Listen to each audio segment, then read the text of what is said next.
Good morning. I am your physics teacher, 8th standard physics. Sound lesson பார்த்துட்டு இருக்கோம். Last கிளாஸில் sound எப்படி produce ஆகுதுன்னு தெரிஞ்சுக்கிட்டோம். அதே மாதிரி சவுண்டு எப்படி ப்ரொபகேட் ஆகுதுன்னு நம்ம தெரிஞ்சுக்கிட்டோம் இல்லையா? அதனோட கண்டினியூட்டி தான் இன்றைக்கி நம்ம பார்க்க போகிறோம். The speed of sound depends on the properties of the medium through which is travel, like temperature, pressure and humidity. In any medium, as the temperature increases, the speed of sound also increases. நல்லா கவனிச்சுக்கோங்க. Sound பார்த்தோம் அப்படின்னா அது எதை பொறுத்து அதனோட speed மாறுபடுதுன்னு பார்த்தோம் அப்படின்னா டெம்பரேச்சர், ப்ரெஷர், ஹியூமிடிட்டி, அதாவது வெப்பநிலை, அழுத்தம், ஈரப்பதம், இதை மூணும் பொறுத்து தான் ஸ்பீட் ஆஃப் சவுண்டு இருக்கும் நம்ம சொல்கிறோம்.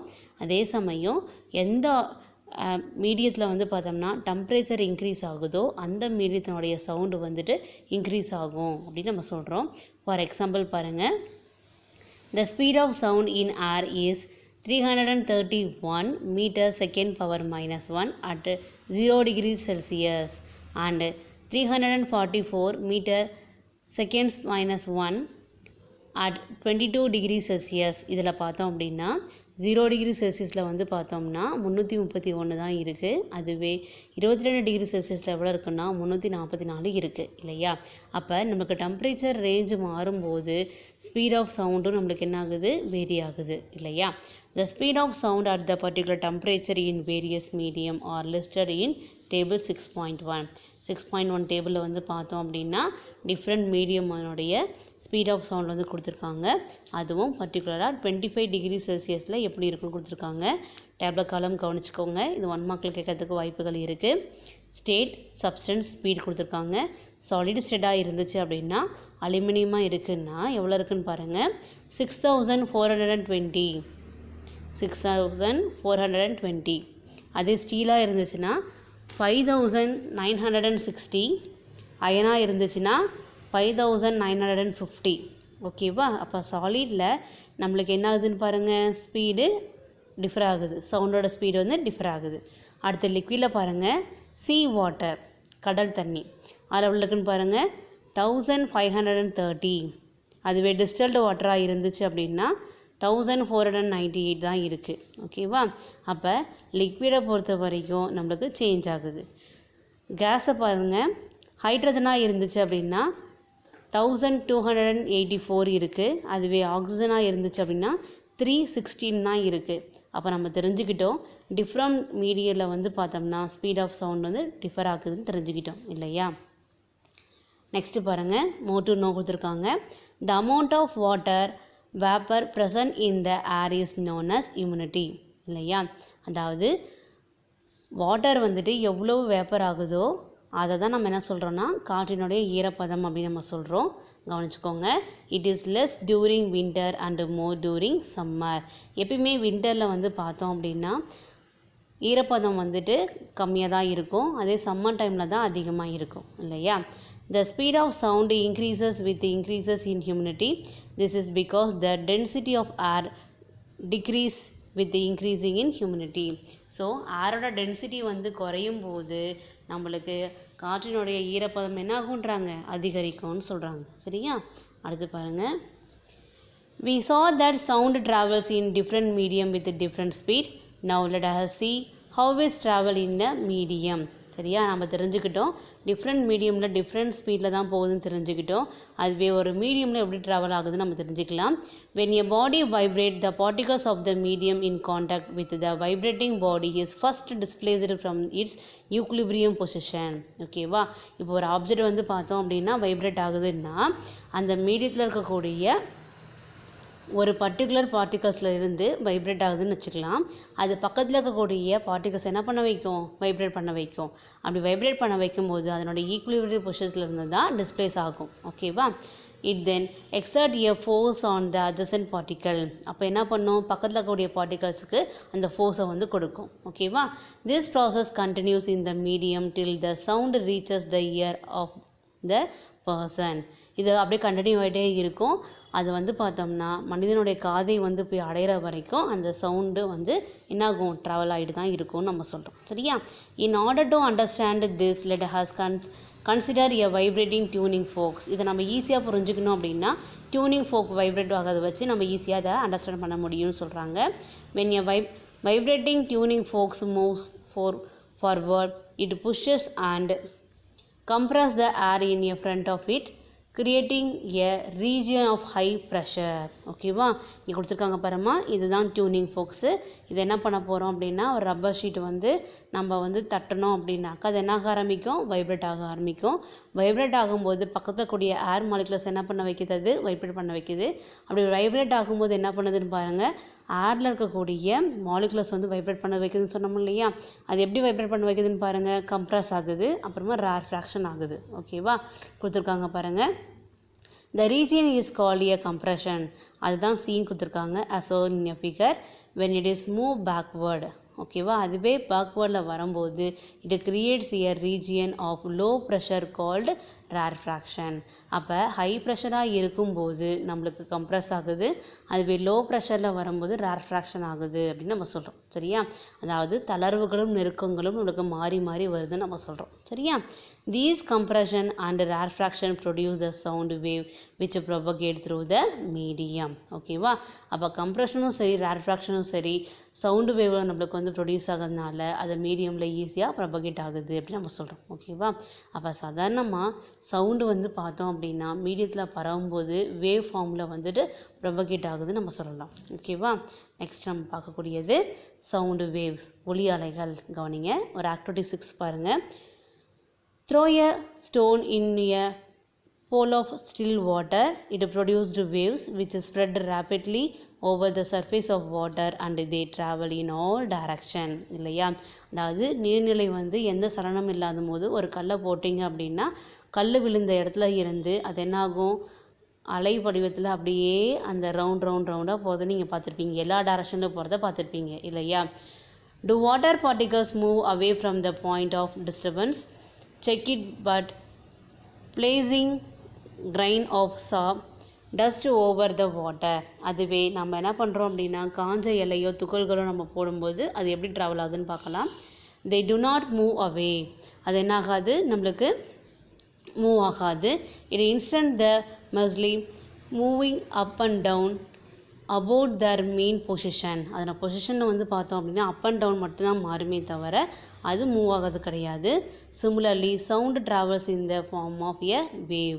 ஸோ அதே மாதிரி தான் சவுண்டானது வேவ் ஃபார்மில் தான் ட்ராவல் ஆகுது அப்படின்னு நம்ம சொல்கிறோம். சரியா, ஸோ அதனால் கவனிச்சுக்கோங்க, சவுண்டு வேவ்ஸ் வந்து பார்த்தோம் அப்படின்னா எப்படி நீரில் வந்து அலைகள் உருவாகுதோ அதே மாதிரி தான் நம்மளுக்கு மீடியத்துலேயும் ப்ரொபகேட் ஆகுது, ட்ராவல் ஆகுது அப்படின்னு நம்ம தெரிஞ்சுக்கிட்டோம் இந்த ஆக்டிவிட்டி மூலயமா. நெக்ஸ்ட்டு பாருங்கள், sound is a form of energy. நமக்கு தெரியும் சவுண்டு வந்து பார்த்தோம்னா ஒரு வகையான எனர்ஜின்னு சொன்னோம். It is transferred through the air or any other medium in the form of mechanical waves. அப்போ ஒரு மீடியத்துலேருந்து இன்னொரு மீடியத்துக்கு ட்ராவல் ஆகுது அப்படின்னா என்ன ஃபார்மில் ட்ராவல் ஆகும்னு பார்த்தோம்னா மெக்கானிக்கல் வேவ் ஃபார்மில் தான். ஓகேவா, மெக்கானிக்கல் வேவ் ஃபார்ம்னா என்னென்னு பார்த்துக்கோங்க.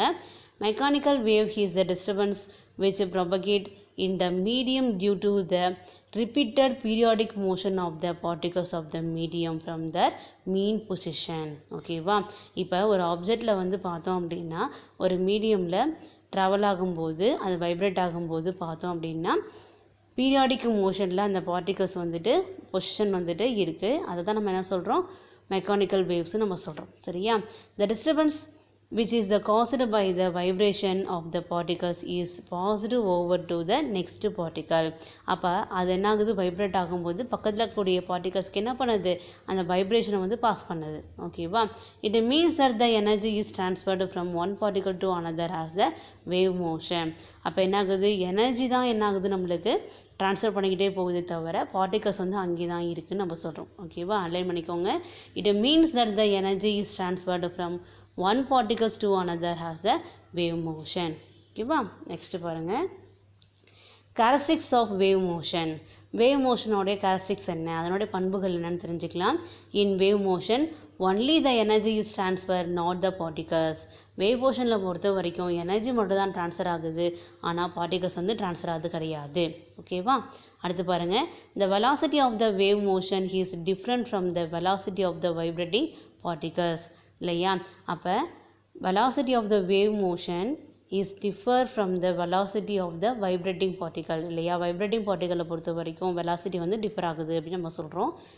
For the propagation of a mechanical wave the medium must possess the properties of the inertia, elasticity, uniform density and minimum friction among the particles. அதாவது வேவ் மோஷன் வந்து பார்க்கும்போது mechanical wave வந்துட்டு propagate ஆகணும் அப்படின்னா கண்டிப்பாக என்னென்ன ப்ராப்பர்ட்டிஸ் இருக்கணும்னு பார்த்தோம்னா இனர்ஷியாவாக இருக்கணும், அதாவது நிலைமமாக இருக்கணும்.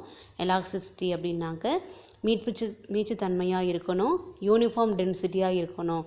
அது இல்லாமல் பார்ட்டிகல்ஸ்க்கு நடுவில் வந்து ஒரு மினிமம் ஃப்ரிக்ஷன் இருக்கணும். இது இருந்தால் தான் ஈஸியாக வந்துட்டு மெக்கானிக்கல் வேவ் வந்து ப்ரொபகேட் ஆகும்னு சொல்கிறோம். சரியா. அடுத்து பாருங்கள், டூ யூ நோ கொடுத்துருக்காங்க. How to astronaut communicate with each other. நீங்கள் பார்த்துருப்பீங்க அஸ்ட்ரோனட்லாம் வந்துட்டு எப்படி தான் கம்யூனிகேட் பண்ணிப்பாங்கன்னு நீங்கள் யோசனை பண்ணியிருப்பீங்க இல்லையா. கொடுத்துருக்காங்க பாருங்கள். The astronaut have device in their helmet which transfer the sound waves from their voice into radio waves and transmit into the ground, or their astronauts in space. This is the exactly the same as how radio at your home work. சரியா. சாதாரணமாக அஸ்ட்ரோனட்ஸ்லாம் எப்படி தான் communicate பண்ணிக்கிறாங்க அப்படின்னா ஹெல்மெட்டில் வந்து பார்த்தோம்னா நம்மளுக்கு radio waves வந்து டிரான்ஸ்மிட் ஆகிறது வந்து கொடுத்துருப்பாங்க. அது மூலயமா தான் அவங்க சவுண்டு வந்து கேட்குறாங்க. இது எப்படி வந்து ஆக்ட் ஆகுது அப்படின்னு பார்த்தோம்னா நம்ம வீட்டில் ரேடியோ வந்துட்டு எப்படி என்ன மெக்கானிசமில் ஒர்க் ஆகுதோ அதே ப்ராசஸ்லாம் ஒர்க் ஆகுதுன்னு நம்ம சொல்லலாம். சரியா. அடுத்து நம்ம பார்க்கக்கூடியது டைப்ஸ் ஆஃப் மெக்கானிக்கல் வேவ்ஸ் பற்றி பார்க்கலாம். மெக்கானிக்கல் வேவ்ஸை பொறுத்த வரைக்கும் 2 டைப் இருக்குது. ஒன்று டிரான்ஸ்வர்ஸ் வேவ்ஸ், இன்னொன்று லாங்கிடியூனல் வேவ்ஸ். டிரான்ஸ்வர்ஸ் வேவ்ஸ்ன்றது என்னென்னு பார்த்தோம்னா தமிழில் குறுக்கலைகள் அப்படின்னு நம்ம சொல்லுவோம். லாங்கிடியூனல் வேவ்ஸ்ன்றது என்னென்னு பார்த்தோம்னா நெட்டலைகள் நம்ம சொல்லுவோம். சரியா. டிரான்ஸ்வர்ஸ் வேவ்ஸ் வந்து கொடுத்துருக்காங்க பாருங்கள். இந்த டயக்ராம் நல்லா கவனிச்சுக்கோங்க. டைரக்ஷன் ஆஃப் எனர்ஜி டிரான்ஸ்போர்ட் பற்றி கொடுத்துருக்காங்க. அதே சமயம் பார்ட்டிகல்ஸோட மூவ்மெண்ட்னு கொடுத்துருக்காங்க. அது ரெண்டுத்தையும் நல்லா கவனிச்சுக்கோங்க. In a transverse wave, the particles of the medium vibrate in a direction which is the perpendicular to the direction of propagation of the wave. சரியா. அதாவது ஒரு வேவ் வந்து எப்படி எந்த டைரக்ஷனில் ப்ரொபகேஷன் ஆகுதோ அதுக்கு பர்பண்டிகுலரான பொசிஷனில் தான் பார்ட்டிகல்ஸோடைய மூமெண்ட் வந்து இருக்கும் அப்படின்னு நம்ம சொல்கிறோம். சரியா. ஈஸியாக சொல்லணும் அப்படின்னு பார்த்தோம்னா வேவ் ஃபார்முக்கு பர்பண்டிகுலராக தான் அதனுடைய வைப்ரேஷன் வந்து இருக்கும் அப்படின்னு நம்ம சொல்லலாம். ஓகேவா. ஈஸியாக புரியுதா பாருங்கள். எக்ஸாம்பிள் பாருங்கள். Wave in string, light waves etc. Transverse waves are produced only in solid and liquid. எப்பவுமே transverse waves வந்து எதில் தான் ப்ரொடியூஸ் ஆகும் அப்படின்னு பார்த்தோம்னா சாலிட்லேயும் லிக்விடில் தான் இருக்கும். ஓகேவா. இது ஈஸியாக இருக்க பாருங்கள்.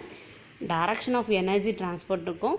நீங்கள் பார்ட்டிகளோட மூவ்மெண்ட்டையும் கவனிச்சிங்கன்னா உங்களுக்கு ஈஸியாக புரியும். ஓகேவா. நெக்ஸ்ட் நம்ம பார்க்கக்கூடியது லாங்கிடியூனல் வேவ்ஸ். லாங்கிடியூனல் வேவ்ஸ்னால் நெட்டலைகள் நம்ம சொல்லியிருக்கோம். In a longitudinal wave the particles of the medium vibrate in a direction which is the parallel to the direction of propagation of the wave. இதுக்கு அதுக்கு அப்படியே ஆப்போசிட்டாக இருக்குது. இப்போ ப்ரொபகேஷன் ஆஃப் வேவ் வந்து எந்த டைரக்ஷனில் இருக்கோ அந்த டைரக்ஷனுக்கு பேரலாக தான் நம்ம வைப்ரேஷனும் இருக்கும் அப்படின்னு சொல்கிறோம். சரியா. பார்ட்டிகல்ஸோடைய வைப்ரேஷனும் இருக்குன்னு சொல்கிறோம். இந்த டயக்ராம் பார்த்திங்கன்னா உங்களுக்கு புரியுதா பாருங்கள். பார்ட்டிகல்ஸோட மூவ்மெண்ட் இருக்கா, அது எப்படி இருக்குது, பேரலாக இருக்கா, டைரக்ஷன் ஆஃப் எனர்ஜி டிரான்ஸ்போர்ட்டுக்கு பேரலாக இருக்குது இல்லையா. அதான் கவனிச்சுக்கோங்க. In a longitudinal wave the particles of the medium vibrate in a direction which is parallel to the direction of propagation of the wave. Example பாருங்கள். Wave in spring, sound waves in a medium. ஓகேவா. அடுத்து underline பண்ணிக்கோங்க. Longitudinal waves are produced in solid, liquid and also in gas. அப்போ transverse waves வந்து பார்த்தோம்னா solid லிக்விடில் மட்டும்தான் இருக்குது. அதுவே லாங்கிடியூனல் வேவ்ஸ் வந்து பார்த்தோம்னா சாலிடு, லிக்விடு, கேஸ்லேயும் இருக்குது அப்படின்னு நம்ம சொல்லலாம். ஓகேவா. ஸோ இன்றைக்கி நம்ம தெரிஞ்சுக்கிட்டோம் சவுண்டோட வேவ்ஸ் வந்து எப்படி ப்ரொபகேட் ஆகுதுன்னு தெரிஞ்சுக்கிட்டோம். அதுக்கப்புறம் வந்து பார்த்தோம்னா மெக்கானிக்கல் வேவ்ஸோட 2 டைப்ஸ் என்னென்னு தெரிஞ்சுக்கிட்டோம் இல்லையா. ஸோ இது எல்லாமே ரொம்ப ரொம்ப இம்பார்ட்டன்ட். இதெல்லாமே படித்து எழுதி பாருங்கள். நெக்ஸ்ட்டு கிளாஸில் இதனோட கண்டினியூட்டி நம்ம பார்க்கலாம். தேங்க்யூ.